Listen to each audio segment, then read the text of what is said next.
Hola mi gente, let me show you how I make my Puerto Rican style pollo guisado.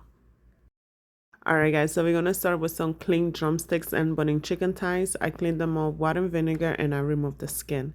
I went in and I seasoned it up with the spices I left in the description for you. I have them there with measurements. So after you add your seasonings, make sure you give your chicken a nice mix. You want to make sure all of the spices is all up in that chicken.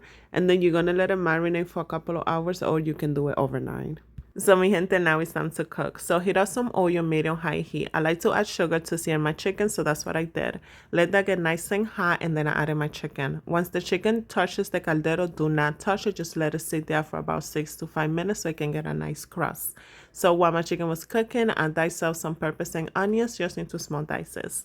So after about 6 minutes, my chicken is looking beautiful. So you want to turn it, give the other side the same love.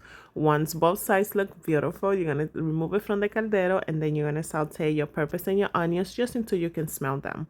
That's when you're going to add your sofrito and your tomato paste. You're going to saute all of that for like 2 minutes and then you're going to add your water. We're going to season this up with chicken bouillon, adobo, garlic powder, a little bit of oregano, a bay leaf, and just a pinch of salt. I'm also going to have all of this down in the description.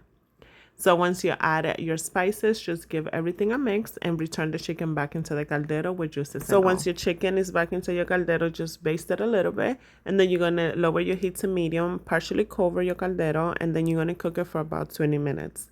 Now, 20 minutes into the cooking process, you're going to cut your potatoes and your carrots into medium-sized pieces. Trying to keep everything at the same size so it can cook equally. So mi gente, this is my chicken 20 minutes into the cooking process. So I'm going to add my carrots and my potatoes.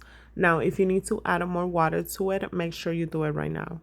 So I'm going to partially cover it again, keep my heat on medium, and then I'm going to cook it for an extra 15 to 20 minutes or until my potatoes are for tender. And mi gente, we are all done. Let me tell you something. This Puerto Rican style pollo guisado came out so perfect.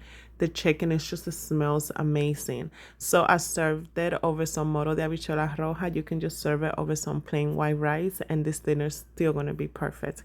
This is my plate, and let me tell you, the chicken was soft, was flavorful, was just so delicious. Thank you so much for watching, y buen provecho.